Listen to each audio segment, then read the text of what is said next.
You stand in the darkness, and the searchlight finds you anyway. A column of white that turns night into interrogation, into exposure, into the moment when choice becomes unavoidable and neutrality dies. The light is mounted on a tower 12 meters high, one of 7 that ring the perimeter of this place that has no name on maps distributed to civilians, only a designation, Object 19, a number that means nothing and everything, that represents the end of certain kinds of hope and the beginning of others, depending on which side of the wire you occupy.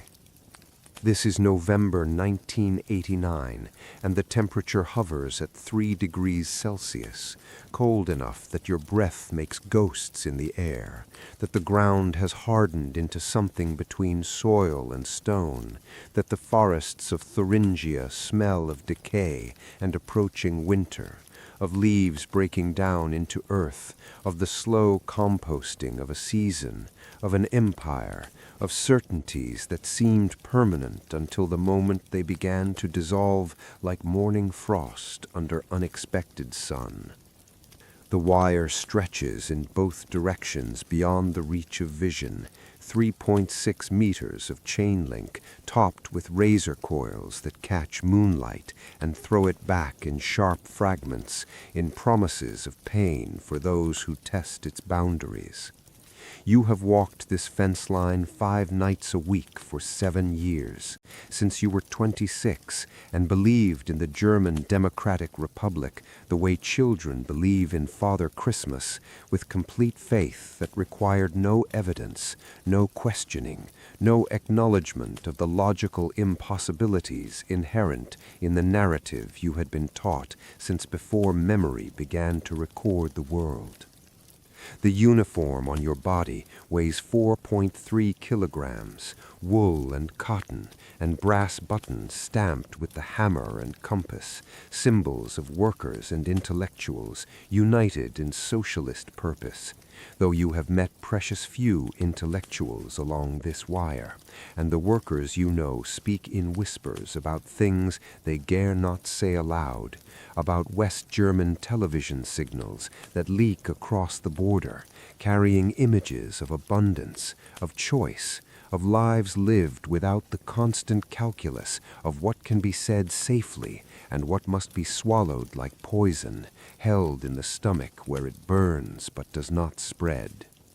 His name is Werner, though you know this only because he told you 3 months ago during a cigarette break in the guard station, the names of the people you watch not recorded in your logbook, not necessary for your duties, names being a kind of intimacy that the state discourages between those who guard and those who are guarded, between those who enforce and those who endure. He is 41 years old, with hands that bear the calluses of a mechanic, a man who repairs diesel engines at the Robotron factory in Dresden, whose wife teaches primary school, whose daughter Lisa is 16 and dreams of studying medicine, though such dreams require party approval, ideological purity, the right ancestors, the correct alignment of factors that have nothing to do with intelligence or dedication and everything to do with maintaining the system that keeps some people on this side of the wire and others perpetually planning their escape. The wind is a messenger tonight, carrying rumors from the West, from Berlin, where something is happening that the state news will not acknowledge, where crowds have gathered at the wall, and soldiers like you, officers like you, men trained to shoot without hesitation, are reportedly standing down, reportedly allowing passage, reportedly choosing humanity over orders in a cascade of defections from duty that seems impossible, that contradicts everything you were taught about discipline, about the necessity of borders, about the eternal struggle against capitalist infiltration that requires eternal vigilance. The silence is a heavy shroud pressing down on the forest, on the tower, on your shoulders where the responsibility of this moment is gathering weight like snow accumulation on a roof designed to hold only so much before the mathematics of load-bearing capacity give way to structural failure, to collapse.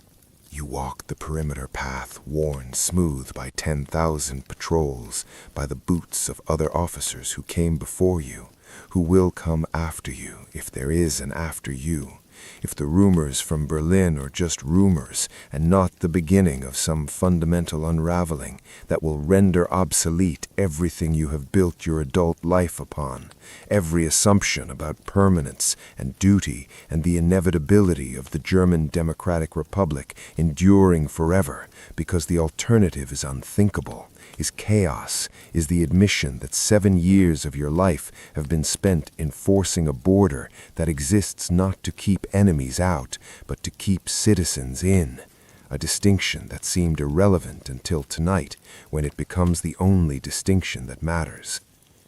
The path takes 43 minutes to complete at regulation pace, longer when you pause at the observation points, when you scan the tree line with binoculars that turn the darkness into grainy green images, where shadows could be deer or defectors, where movement requires investigation, requires reports, requires the machinery of state security to grind forward with its interviews and its files and its patient cataloging of who goes where and why, of who can be trusted and who requires additional observation. Your apartment in Eisenach is a concrete box identical to 200 others in a block built in 1976, where your mother lives alone since your father died of a heart attack at 53, dropping in the middle of a shift at the steel mill, his body giving up without warning or ceremony, surrendering to the accumulated stress of decades spent meeting quotas, exceeding production targets, sacrificing health for the abstract glory of socialist construction. She keeps his photograph on the table beside the television that receives only state channels, that broadcasts news of agricultural triumphs and industrial achievements, that never mentions the lines at shops where meat appears sporadically, where bananas are rumors, where the ordinary abundance of capitalist economies becomes a kind of pornography, forbidden images of plenty that circulate in whispers, in stories told by those rare individuals granted permission to travel west, who return with eyes that have seen too much, that can no longer accept the official narrative without the weight of comparison crushing their ability to believe. The training you received at the Border Troops Academy in Plauen lasted 8 months. Instruction in marksmanship and patrol procedures, in the identification of suspicious behavior, in the ideological foundations that justify the existence of this wire, this tower, this division of Germany into 2 nations occupying the same language, the same history, the same blood rendered foreign by political abstractions that seemed concrete when delivered in lectures, but dissolve into ambiguity here in the darkness, with the searchlight burning and Werner somewhere in the trees making calculations about whether tonight is the night, whether the rumors are true, whether the officer on duty is the kind who shoots or the kind who hesitates, and in that hesitation creates a gap wide enough for a man to slip through, for a family to follow, for history to pivot on the axis of one person's moment of doubt. They taught you that defectors are traitors, that attempting to leave the German Democratic Republic is a crime against the people, against progress, against the future that requires all hands to build it, that permits no exits, no alternative visions, no acknowledgement that some people might choose differently if choice were possible. You think about Lisa, Werner's daughter, whom you have never met but whose face you imagine as young and unformed, still believing that the world can be shaped by wanting, by trying, by refusing to accept that some doors are permanently closed and no amount of knocking will open them. Your orders are explicit, codified in regulations memorized during training, repeated in briefings every month, written in language that eliminates interpretation, that reduces human complexity to binary decisions: shoot or allow passage, enforce or betray, maintain the integrity of the border or become complicit in its violation. The penalty for allowing escape is court-martial, imprisonment, the destruction of your career and your mother's pension, the transformation of your name into a cautionary tale told to future officers about the price of weakness, of sentimentality, of allowing personal feelings to override state necessity. The radio on your belt crackles with static, with the voices of other officers reporting routine observations. Nothing unusual in Sector 7, no movement detected in Sector 12. The liturgy of a normal night, when normal is a performance, a collective agreement to pretend that the pressure building behind this border is not approaching critical thresholds, that the mathematics of repression can continue indefinitely without some catastrophic release, some moment when the accumulated weight of prevented departures, of thwarted dreams, of lives lived inside invisible cages becomes too much for wire and guns to contain. You see them at 2247 HR, 3 shapes moving through the birch trees at the eastern edge of Sector 9, moving with the careful deliberation of people who understand that sound carries in cold air,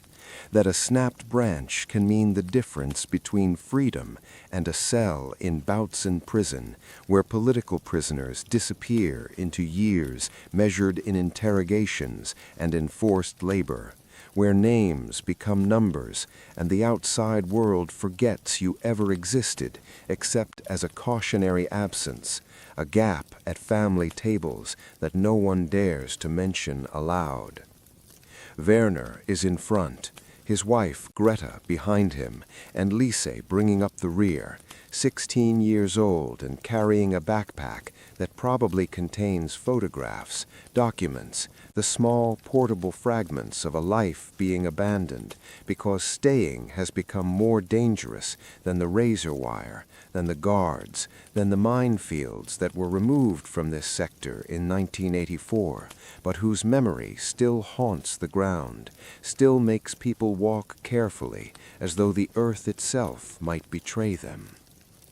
The protocol is automatic, drilled into muscle memory through 8 months of training and 7 years of enforcement. You raise the radio to your mouth, and your thumb hovers over the transmit button that will alert the entire command structure, that will bring dogs and reinforcements, that will transform this quiet November night into chaos, into capture, into the grinding machinery of state punishment, processing 3 more people who dared to imagine a different life, who committed the crime of wanting to leave, of choosing West over East, capitalism over socialism, uncertainty over the suffocating certainty of a system that claims to know what is best for you, that insists your desires are symptoms of capitalist contamination, requiring correction, re-education, the systematic dismantling of individual will until only obedience remains. Your finger tightens on the button, and you can hear the words forming in your throat. Suspicious activity, Sector 9. 3 individuals approaching the fence request immediate backup. The phrases that will set everything in motion, that will fulfill your duty, that will maintain your record of perfect service, that will preserve your mother's pension and your own future in a state that rewards loyalty with small privileges, with the knowledge that you are among the trusted, among those who can be relied upon to enforce the order that keeps 200 million people in the Soviet sphere locked inside their assigned geography. But you do not press the button because something has broken inside you, Some mechanism that connected belief to action has seized up like an engine run without oil, grinding to a halt in the moment when abstraction meets flesh, when the theoretical traitor becomes Werner, who shared his cigarettes, becomes Greta, who teaches children their letters, becomes Lisa, who is the same age you were when you believed the world was larger than it turned out to be, when possibility had not yet narrowed to this uniform, this fence, this choice that is no choice, because choosing means losing everything you have spent 7 years building, means becoming the thing you were trained to prevent, means betraying the trust of a state that will show no mercy, that understands only compliance or punishment, that has no middle ground, no space for doubt, no tolerance for the human heart's tendency to complicate what ideology demands remains simple. They reach the fence at the weak point where the gap exists, where 8 centimeters of space represents 8 centimeters of possibility, and Werner lies flat on the frozen ground and begins to work his way under, his shoulder scraping against chain link that protests with small metallic sounds, sounds that should trigger your response, that should send you running toward them with your weapon drawn, with commands to stop, to surrender, to accept that this attempt has failed like all the others, that the border holds, that the German Democratic Republic remains intact, impermeable, eternal.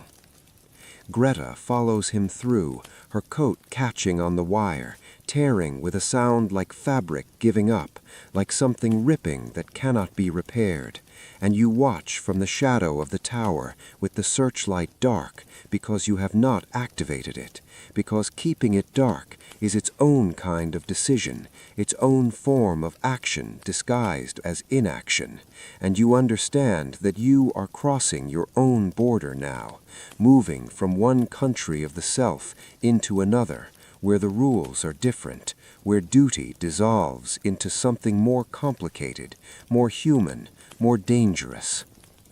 Lisa is halfway under when she stops, her backpack snagged on the razor wire that crowns the fence, held fast by metal teeth that will not release her. And you can see her beginning to panic, can see her parents on the other side, reaching back through the gap, trying to free her, while precious seconds accumulate into minutes, while your inaction becomes increasingly difficult to explain, increasingly impossible to justify as anything other than deliberate, as complicity, as treason against the state that fed you and educated you and gave you this uniform and this duty, and now watches through your eyes to see if you are worthy of its trust, if you deserve to remain among the elect, among those who enforce rather than endure. You sit through the remaining hours of your shift, watching the fence line with eyes that no longer see what they are supposed to see,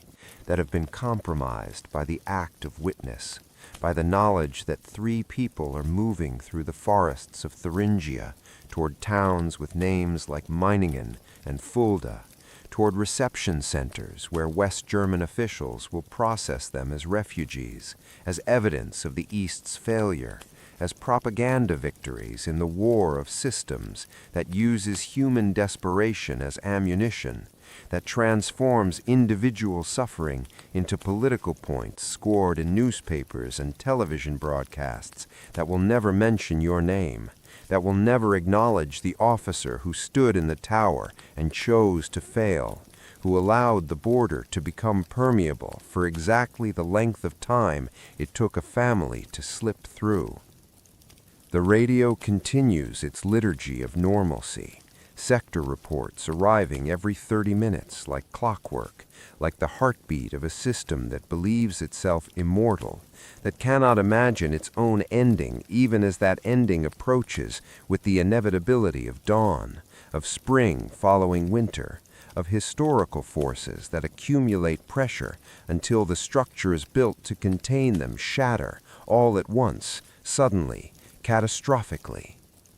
Your replacement arrives at 0600 hours, Muller, who is 23 and believes everything you used to believe, whose faith in the German Democratic Republic remains uncontaminated by doubt, by the virus of seeing people as people rather than as categories, as citizens or traitors, as those who stay or those who attempt to leave, the binary that simplifies the impossible complexity of human wanting into something manageable, something that can be governed by regulations and enforced by men with guns who do not ask why the fence is necessary, who do not wonder what it means that a nation must imprison its population to prevent their departure, must turn inward-facing borders into killing zones to maintain the fiction of workers' paradise, of socialist achievement, of the inevitability of dialectical materialism leading humanity toward utopia,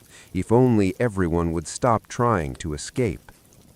You walk back to the barracks through morning that is breaking over the Thuringian forest in shades of gray and pale gold, the sun a cold disk that provides light without warmth, that illuminates without clarifying, and you know that you will not return tomorrow, that something has broken that cannot be repaired, that the mechanism connecting your hand to the trigger, your duty to the state, your belief in the system to your willingness to enforce it, has seized permanently, has failed in the way that metal fails when stressed beyond its tolerances, when asked to bear more weight than its molecular structure can sustain. The barracks smells of coffee and cigarette smoke, and the particular staleness of places where men sleep in close quarters, where privacy is a luxury sacrificed to collective living, to the socialist ideal of communal existence that sounds noble in theory, but in practice means never being alone, never having space to think thoughts that diverge from approved patterns, never escaping the surveillance that exists not just in towers and cameras, but in the eyes of comrades who might report deviation, who might notice that you have changed, that something in you has shifted, that you can no longer be trusted.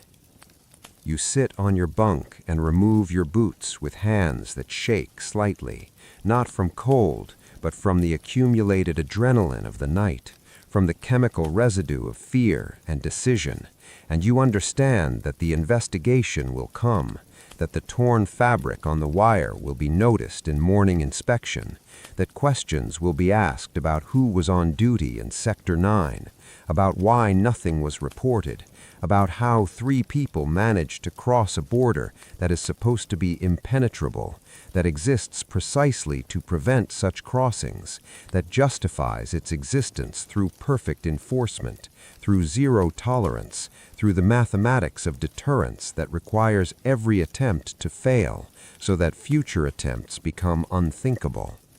They will review your record, 7 years of perfect service, of regulation adherence, of ideological reliability, and they will try to understand what happened, what changed, what virus of doubt infected you in the hours between routine patrol and catastrophic failure of duty.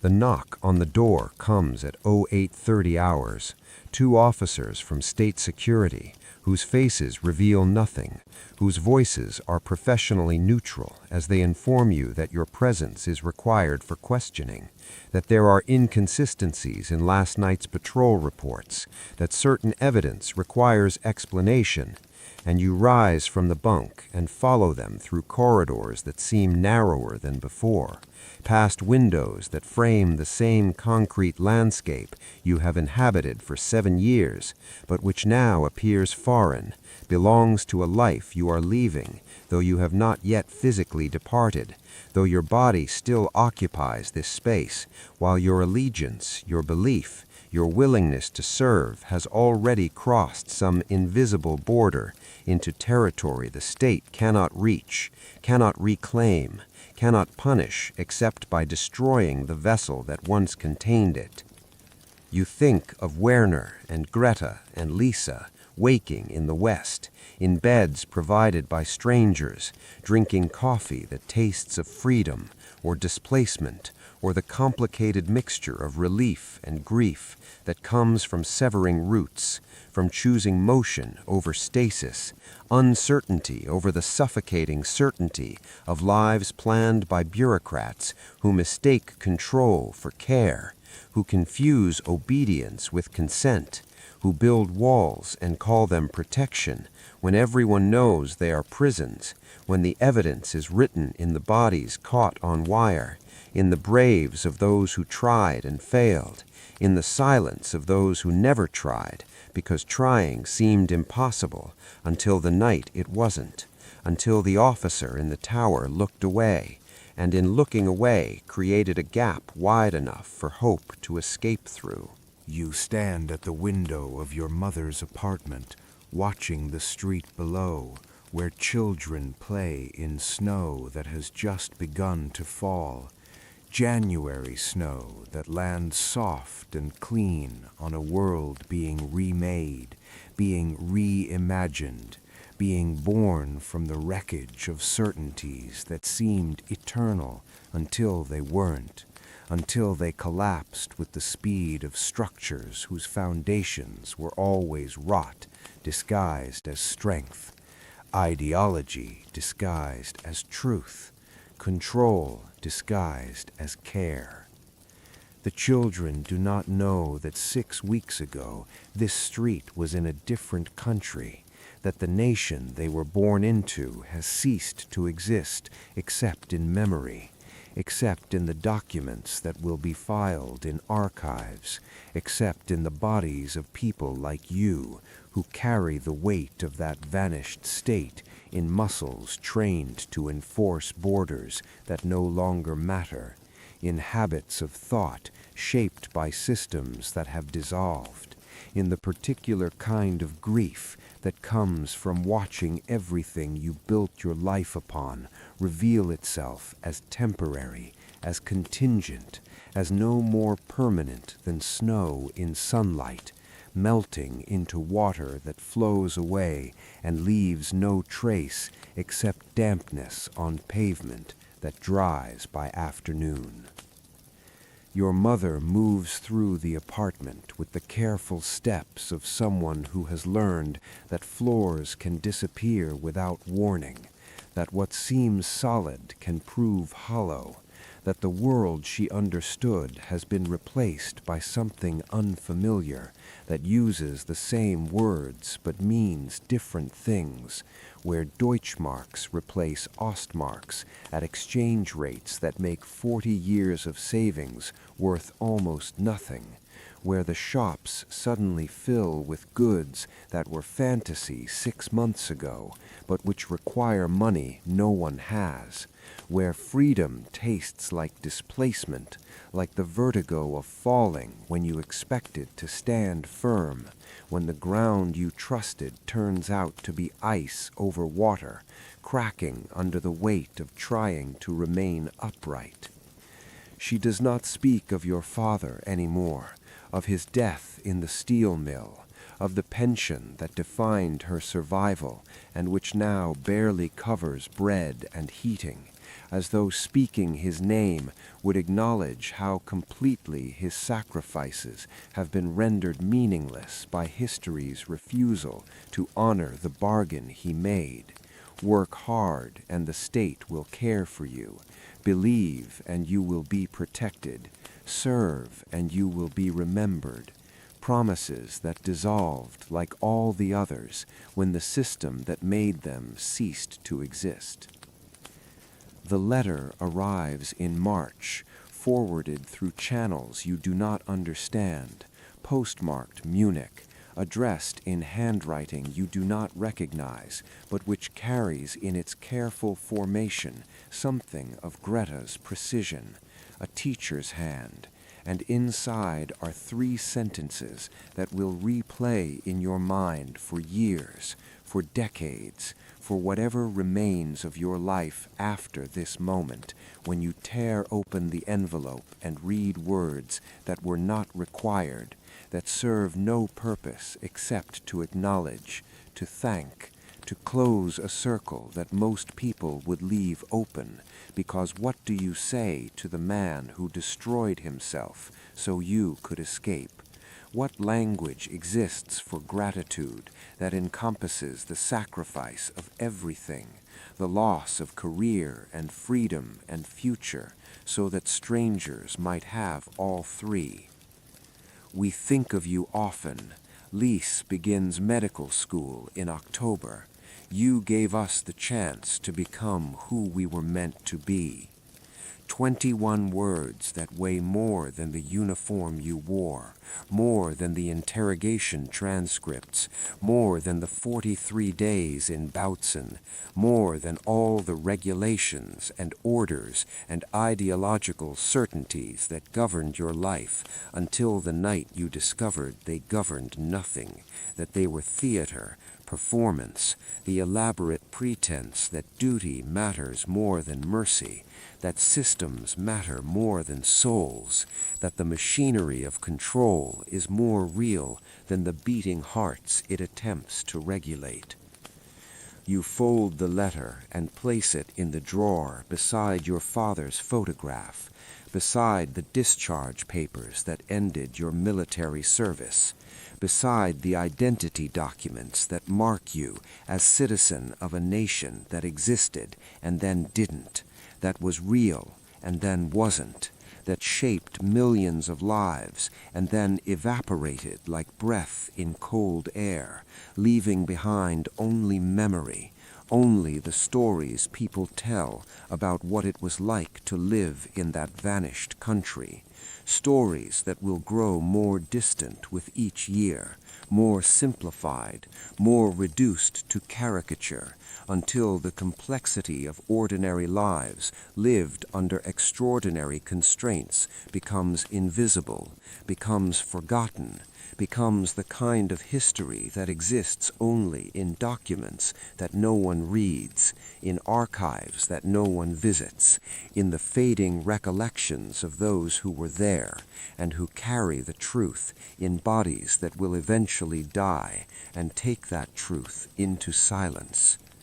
The children in the street are building a snowman, their laughter rising through the cold air, and you wonder what they will be taught about the German Democratic Republic, about the border guards, about the wire and the towers and the people who tried to escape, whether the complexity will survive or whether it will be reduced to villains and victims, to oppressors and oppressed, to the simple morality tale that history prefers over the impossible ambiguity of real human choices made under real human constraints by people who were neither heroes nor monsters, but something in between, something more difficult to categorize, more troubling to contemplate. You find work in April at a warehouse in Eisenach, loading trucks with goods bound for addresses in what used to be West Germany, but which is now just Germany, unified, singular, though the unity is thin and fragile, and everyone knows it. Everyone feels the gap between those who lived under socialism and those who didn't, the invisible border that persists in accent and attitude, and the particular wariness of people who learned not to trust, not to speak freely, not to believe that systems exist to serve rather than to control. Your co-workers are men who worked in factories that have closed, who held positions that no longer exist, who possessed skills that the new economy doesn't value, and you work alongside them in silence, broken only by the sounds of boxes being moved, of forklifts beeping, of the ordinary labor that connects you to your father, to Werner, to the long history of working people who traded their bodies for survival, who made bargains with systems they didn't design and couldn't escape, who did what was necessary and sometimes, rarely, impossibly, found moments when what was necessary aligned with what was right, when duty and compassion pointed in the same direction instead of opposite ones, when the choice between following orders and following conscience resolved itself into clarity instead of the usual impossible ambiguity that paralyzes, that makes cowards of good people and collaborators of those who simply wanted to survive. The years pass with the weight of water flowing, with the inevitability of seasons changing, with the slow accumulation of ordinary days that build into lives whether you intend them to or not, whether you choose them or they choose you, whether you are ready or not for the person you become through the simple act of continuing, of waking each morning and moving through the world despite the weight of memory, despite the knowledge that you once stood at a border and made a choice that cost you everything and gave you nothing except the certainty that you chose correctly, that in the calculus of that moment 3 lives mattered more than 1 career, that mercy is its own justification, requiring no reward beyond the knowledge that somewhere a girl is studying medicine,